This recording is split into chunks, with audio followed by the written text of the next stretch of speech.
clergy,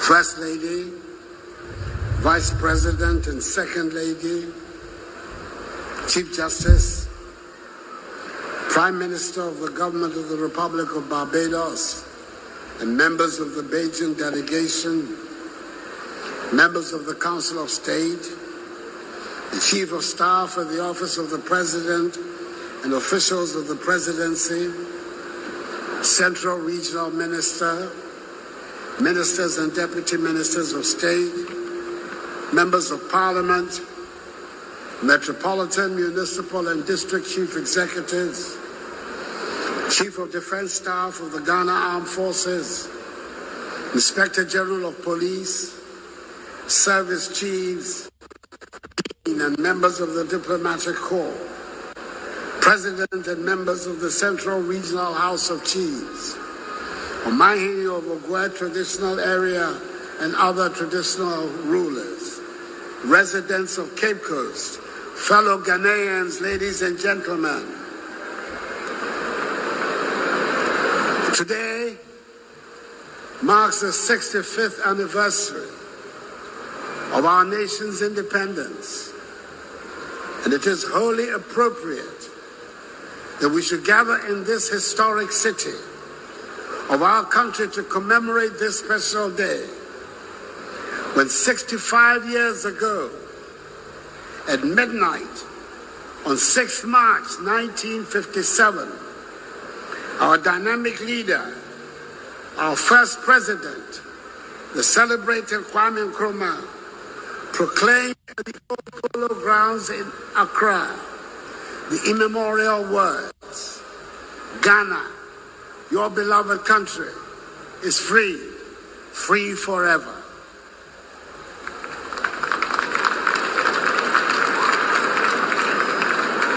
I must at the outset thank the children from the schools drawn from across the municipality for their excellent march, the cultural troops for their magnificent performance, which has showcased many of the best elements of Ghanaian culture, and the officers, men and women of the Ghana Armed Forces, the Ghana Police Service and the other security services for their splendid display of order, pomp and pageantry. It has been a grand spectacle, and I'm glad that I've been able to bring our distinguished guest of honor, one of the great figures of the Caribbean politics, the Prime Minister of the Government of the Republic of Barbados, Her Excellency Mia Amon Motley, QC, to witness this for herself. Madam, this is your second visit to Ghana in 3 years, and I say once again, a big warm akwaba, our word of welcome to you and to your delegation. Whilst welcoming you, I also congratulate you on your spectacular victory in the recent general elections in your country. Second time between Barbados back centuries, founded on the platform of the dramatic, inhumane Atlantic slave trade, which had cast here as major continents. 400 years later, here we are, this sharing of both sides of the Atlantic leverages hard work, enterprise, creativity, to gain in mutually beneficial trade and investment cooperation that will guarantee the prosperity and dignity of Black people the world over. And Prime Minister, you present with us on our special day is eloquent testimony to the fact that despite the nations of common enemies, the bonds between those of our country and those in the diaspora America insoluble, and where this century grows strength. The time for the peoples of the world is here. I wish you to stay amongst us, madam, even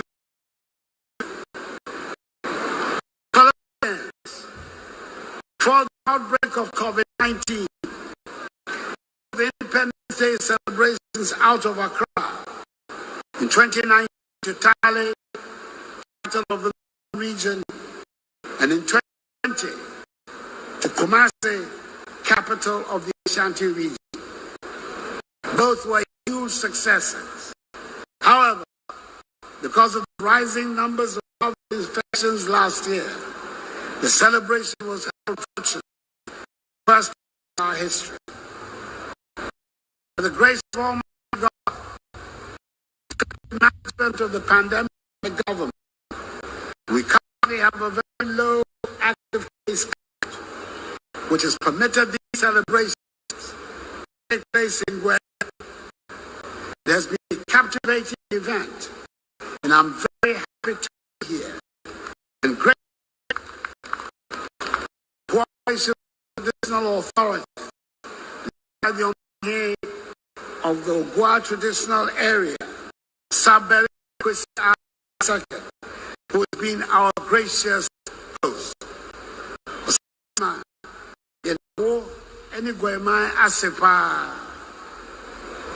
Cape Coast was once the administrative capital of the then colonial Gold Coast. The first Supreme Court was cited in Cape Coast. The first people to gain formal education in our country came from Cape Coast. It is the home of the first primary school, the Philip Kwaku School, established in the 18th century in 1776. It is the home of the first girls' secondary school, Wesley Girls High School, established in 1836. And is the home of the first boys' secondary school, Infansipim School, established 40 years later in 1876. Subsequently, many renowned secondary schools were established in Cape Coast. I doubt if there exists anywhere else in the world a town that has the same concentration of top secondary schools as there is in Cape Coast. Indeed, it's not for nothing that Cape Coast is rightly described as the Athens of Africa. Today is a celebration of our nation's independence, and one region that has epitomized both our association with colonial rule and the ensuing struggle to liberate ourselves from its yoke is the Central Region. Indeed, the Portuguese, the earliest Europeans to visit us, first arrived in the Gold Coast in the 15th century, setting up shop in Cape Coast. The years that followed witnessed battles for control of Cape Coast, with the Swedes and the British finally taking over the territory. What ensued in the aftermath of this takeover was the transformation of Cape Coast into the place where our resources, human and natural, were transported.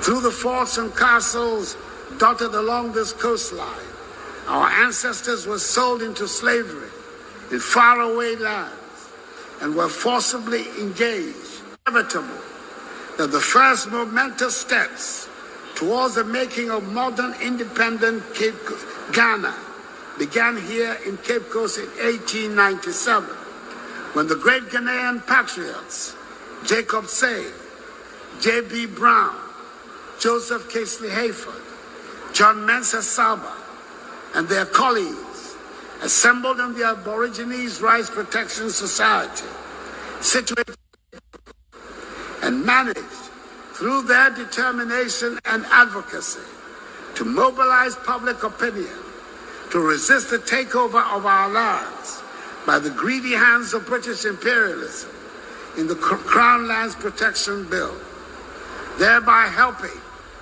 us to maintain control of our lands and insulating us from the fate of the sequestration of lands that occurred in southern and eastern Africa, with such unhappy consequences for the indigenous peoples that reverberate till today. Exactly 50 years to the day after the inauguration of the Aborigines Rights Protection Society, on 4th August 1947, the United Gold Coast Convention, UGCC of blessed memory, the nation's first political party, was born in Salt, 50 kilometers from here, to spearhead the battle for freedom and independence.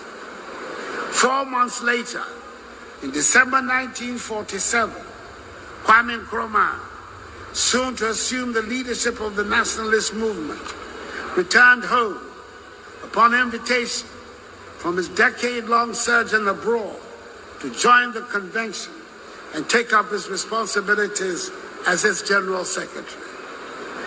6 months after the launching of the UGCC, the senseless Christians war crossroads shootings and killings on 28 February 1948 by the colonial police of Sergeant Ajete, Corporal Atipo, and Private Odate Lamte, who were part of a group of unarmed ex-servicemen marching peacefully to present their grievances to the colonial government, provoked the wrath of the nation, resulted in countrywide riots, and deepened immeasurably the demand for the independence of our nation.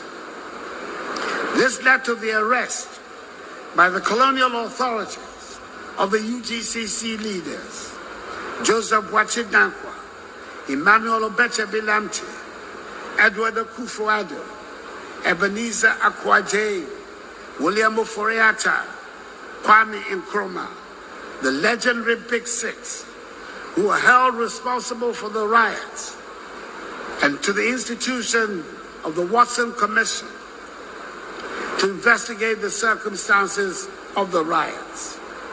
The recommendations of the Watson Commission to the British Labour government of Prime Minister Clement Attlee helped construct the path for the attainment of independence. These and other events, including the founding of the Convention People's Party and the declaration of positive action, led to the emergence of Kwame Nkrumah as the leader of the nationalist movement in succession to J.B. Danquah. He led it with verve, and on 6 March 1957, stood at the Old Polo Grounds to make the historic declaration of Ghanaian freedom, for which the Ghanaian people will forever remain in his debt. I've recounted a short but significant portion of our nation's history and the journey towards independence to reinforce the importance of the theme of this year's celebration: working together, bouncing back together. This theme imposes a duty on all of us to embrace the essence of what it means to be a Ghanaian and to love Ghana. Our forebears worked together with the belief that Ghana, once free and independent, could make her own unique contribution to the growth of world civilization and be able to generate wealth and prosperity for the masses of her people. They put away ethnic, political, and religious affiliations and came together to work for the liberation of the Gold Coast from colonial and imperial domination. Each one of them contributed their quota towards the free, independent Ghana in which we now live. All of us gathered here, and millions out there, inside our borders and outside, share this love for the place we call home. What is that ultimate statement of patriotism? Most people would say, my country, right or wrong. In fact, As the distinguished orator and Senator Carl Schultz elaborated in the 19th century, my country, right or wrong. If right, to be kept right, and if wrong, to be set right. When we make wrong choices, we must act to set things right. When those put in charge of affairs, of running affairs, get it wrong, we must have the courage to say so. That is our patriotic duty and calling. But we must not on any given opportunity run down our nations merely simply because we can, or to achieve a narrow parochial and partisan interest. The democratic system of governance which operate acknowledges that we're bound to have differences of opinion on the way forward for our nation. We must, however, recognize that the expression of those diverse views should not undermine the fundamental unity we need to forge to advance the cause of our nation. In the words of our unofficial national anthem, composed by the legendary Ephraim Amu, Edrume Ene Wonsoso, Siebeyebi, Atwaso. Fellow Ghanaians, for the last 2 years, we have seen as a result of the COVID-19 pandemic, the disruption of the global supply chain and the global financial system, the opening up of a huge funding gap in virtually all countries, the erosion of fiscal space, the widening of the fiscal deficit, and increased public debt levels. Simply put, there are difficulties everywhere in the world. We're seeing increasing global freight rates, rising crude oil prices, which means rising fuel prices, rising costs of items on the market as a result of inflationary pressures, and the depreciation of currencies. And as much as these are happening in all countries around the world, the government of Nana Addo Akufo-Addo has not thrown up its hands in despair. We're not looking for the easy way out. We're determined to become even more self-reliant and in the process find Ghanaian solutions to Ghanaian problems. As already we have made considerable progress towards this end. Today, Ghana is a net exporter of foodstuffs, thanks to the success of the program for Planting for Food and Jobs. Free senior high school is ensuring money or the lack of it is no longer a barrier towards the attainment of a minimum of senior high school education for every Ghanaian child, an important tool for the development of our nation. We are processing more of our cocoa in Ghana than at any other time in our history. The One District, One Factory initiative, which has seen the ongoing construction of 278 factories across the country, 106 completed, is part of the foundation on which we're building a comprehensive industrialization program, inspired by the development of strategic anchor industries, such as the emerging automobile industry and the coordinating exploitation of our bauxite and iron resources. We have opened up this country through the constructions of roads more than any other government has in the history of the Fourth Republic. Our efforts at digitization are improving transparency, accountability, and efficiency in the public sector and helping to accelerate the growth of our economy. Fellow Ghanaians, these and more are what we have used tax revenues for over the last 5 years. In all your communities, villages, towns, constituencies, and regions, you've seen your taxes at work, whether it is the construction of a classroom block, a clinic, a small town water facility, a factory, or a road. And we will continue down this path. I will not renege on my pledge to help create a progressive and prosperous Ghana. I, however, cannot do this alone. I need the backing of each and every one of you if we are to bounce back together and build a Ghana beyond aid. There is one matter of overriding significance which we can no longer ignore. That is the pressing need to increase dramatically our domestic resource mobilization and reduce and eliminate our dependence on foreign savings. Today, there's no question but that the most important thing on most people's minds is the need for accelerated national development to improve living standards and generate jobs for the mass of the people, especially the youth. On that question, we are all agreed. However, not everyone is ready to take the next step to the recognition that accelerated national development can best take place with a considerable increase in revenue mobilization. And very few will then take the next further step to accept that revenue mobilization will happen principally through taxation. In our society, we have unfortunately not yet reached the stage of universal acceptance of taxation as a matter of public good. But truth be told, our tax to GDP ratio of 12.2% compares unfavorably with our peers the world over. Less than 10% of the Ghanaian population, i.e. 2.4 million people, carry the direct tax burden of 0.8 million people. The Asian tigers whom we envy and emulate and want to emulate finance their rapid development from their own savings. We need to do the same and alter our fiscal profile. We must move Ghana to a situation beyond aid.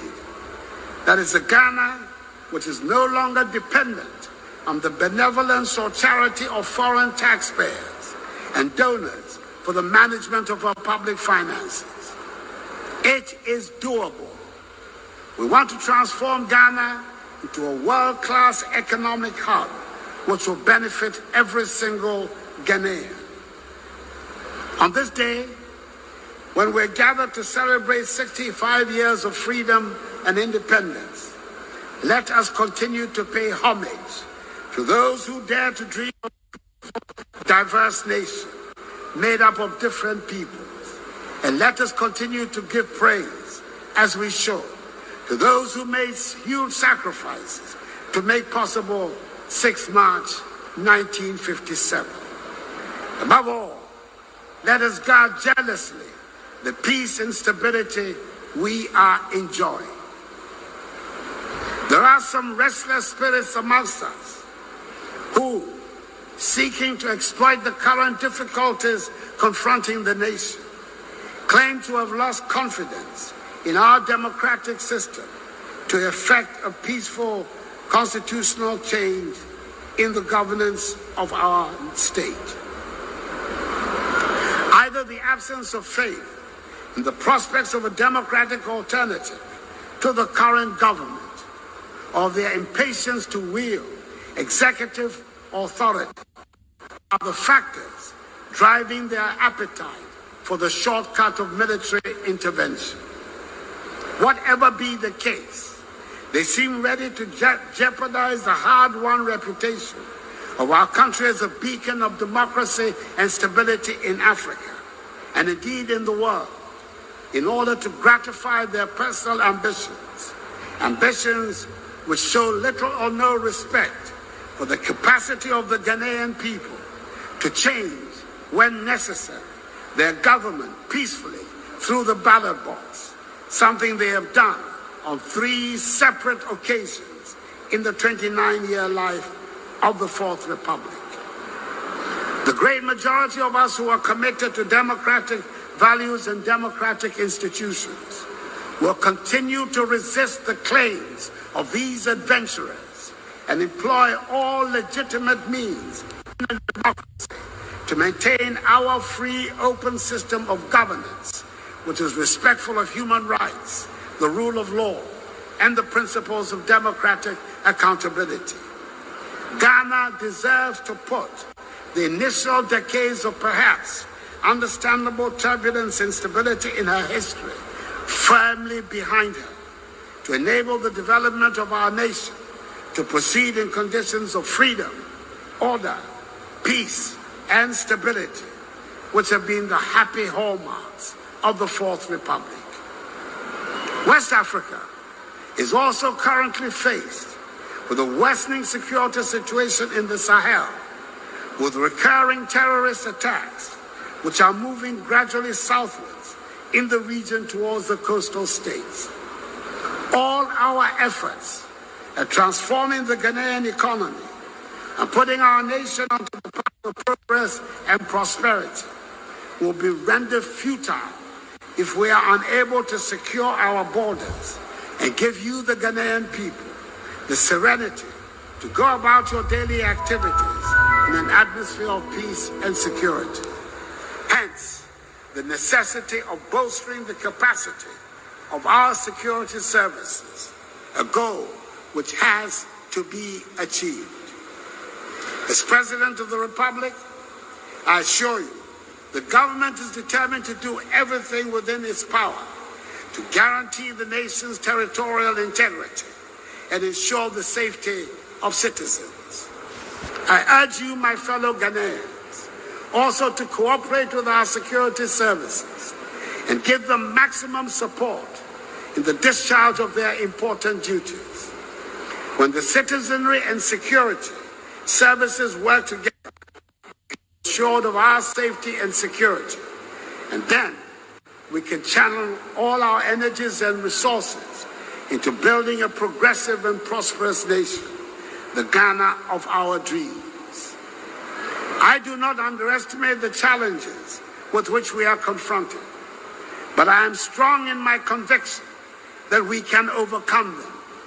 I know we are capable. I believe in the can-do spirit of the Ghanaian, the first people in sub-Saharan Africa to rid ourselves of the shackles of imperialism and colonialism. Ours is a bright future, and I'm confident that the years ahead of Mother Ghana will be great. Let us work together and bounce back together. The battle is the Lord's.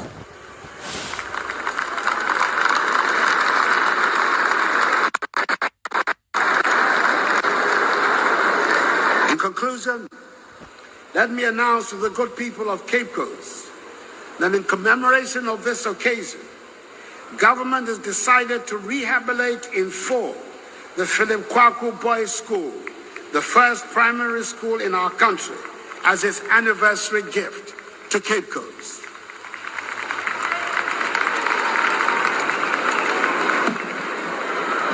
Fellow Ghanaians, happy 61st Independence Anniversary celebration.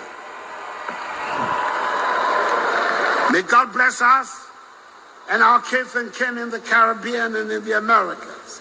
And may God bless our homeland, Ghana, and make her great and strong. I thank you for your attention.